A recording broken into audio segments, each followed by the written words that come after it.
Vous êtes-vous déjà demandé pourquoi certaines disputes vous laissent complètement vidé, comme si on vous avait branché à une prise et aspiré toute votre énergie vitale? Ce n'est pas une question d'avoir raison ou tort. Vous pouvez avoir tous les faits, toutes les preuves, toute la logique de votre côté. Et pourtant, vous finissez par vous sentir confus, frustré et même coupable, comme si vous aviez perdu une partie dont vous ne connaissiez même pas les règles. La vérité, c'est que vous ne participiez pas à un débat. Vous étiez la cible d'un jeu psychologique. Aujourd'hui, nous allons démasquer 5 de ces jeux. Non pas pour vous apprendre à mieux vous battre, mais pour vous apprendre à ne pas jouer du tout. Le pain point, la dispute typique. Vous commencez par un sujet simple, disons les finances du ménage. Personnage A, je pense qu'on devrait essayer de dépenser un peu moins en livraison de repas ce mois-ci pour économiser pour les vacances. Une approche logique, basée sur des faits, une conversation d'adulte à adulte, n'est-ce pas? Mais voilà la réponse de B.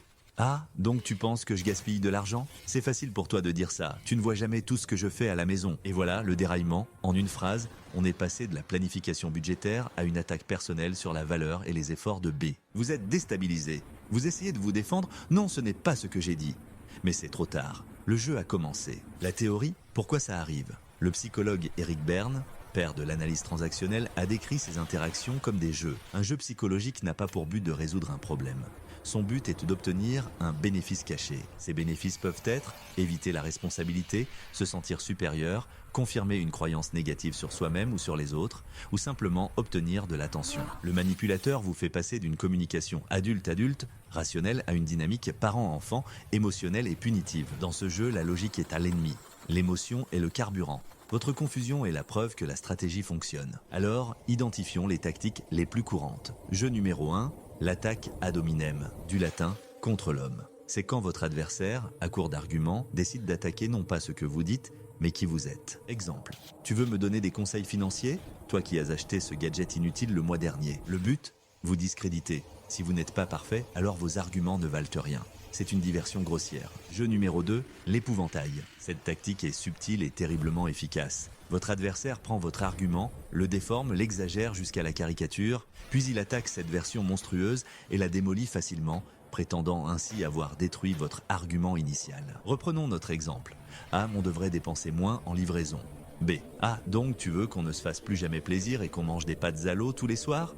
Vous n'avez jamais dit ça. Mais maintenant, au lieu de parler du budget, vous voilà en train de vous défendre contre l'accusation d'être un tyran radin. Jeu numéro 3, le gaslighting. Nommé d'après un film de 1944, c'est l'une des tactiques les plus insidieuses. Elle vise à vous faire douter de votre propre mémoire, de votre perception, de votre santé mentale. Les phrases clés sont « Je n'ai jamais dit ça ». Tu imagines des choses, tu es trop sensible, ou tu réagis de manière excessive. Le but est de saper votre confiance en vous au point que vous ne vous sentiez plus légitime à avoir une opinion. Le contrôle est total. Jeu numéro 4, la victimisation. C'est l'art de retourner la situation. La personne qui a causé le problème ou qui a un comportement toxique se présente comme la véritable victime. Exemple. Après tout ce que je fais pour toi, tu oses me critiquer pour cette petite chose, je ne peux jamais rien faire de bien à tes yeux. Cette tactique joue sur votre empathie et votre culpabilité. Vous vouliez résoudre un problème et vous voilà en train de consoler l'autre et de vous excuser. Jeu numéro 5, le whataboutisme, aussi connu sous le nom de « tu quoques, toi aussi », c'est la tentative de dévier une critique en accusant l'autre de la même chose ou de quelque chose d'autre. A.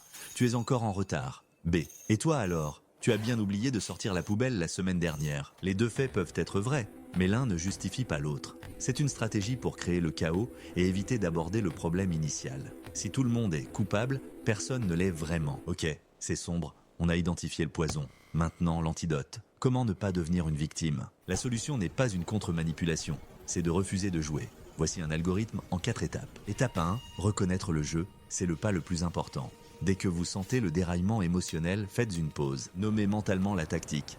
Ah ça, c'est un épouvantail. Ou, tiens, une attaque ad hominem. Le simple fait de nommer la chose vous retire de la réaction émotionnelle et vous place en position d'observateur, vous reprenez le pouvoir. Étape 2, restez calme. Votre réaction émotionnelle est le carburant du jeu, ne lui en donnez pas. Respirez profondément, 1, 2, 3 fois. Cela active votre cortex préfrontal, le siège de la logique, et calme l'amygdale, le centre de la peur. Le silence peut être votre meilleur allié. Un silence de quelques secondes peut déstabiliser le manipulateur qui s'attend à une réaction immédiate. Étape 3. Refusez de jouer. Ne vous défendez pas contre la caricature, l'épouvantail, n'argumentez pas contre l'attaque personnelle. Si on vous attaque sur votre personnalité, ne justifiez pas qui vous êtes. Si on déforme vos propos, ne défendez pas la version déformée. Vous ignorez l'appât, vous ne mordez pas à l'hameçon, C'est frustrant pour celui qui a lancé la ligne. Étape 4, recadrer et revenir au sujet initial. Utilisez des phrases calmes et factuelles pour ramener la conversation sur les rails. Je comprends ton point de vue, mais nous parlions des dépenses en livraison. Pour l'épouvantail, ce n'est pas ce que j'ai dit. Ce que je voulais dire, c'est, et vous répétez votre argument initial simplement. Pour le gaslighting, je sais ce que j'ai vu, entendu. Ou nous avons une perception différente de cet événement.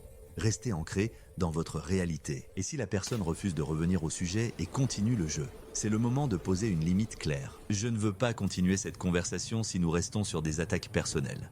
Nous pourrons en reparler quand nous serons plus calmes. Puis, si nécessaire, quittez physiquement la pièce. Ce n'est pas un échec, c'est une victoire pour votre santé mentale. Conclusion, le but n'est pas de gagner l'argument. Le but est de préserver la communication et votre énergie. Les jeux psychologiques se nourrissent du drame.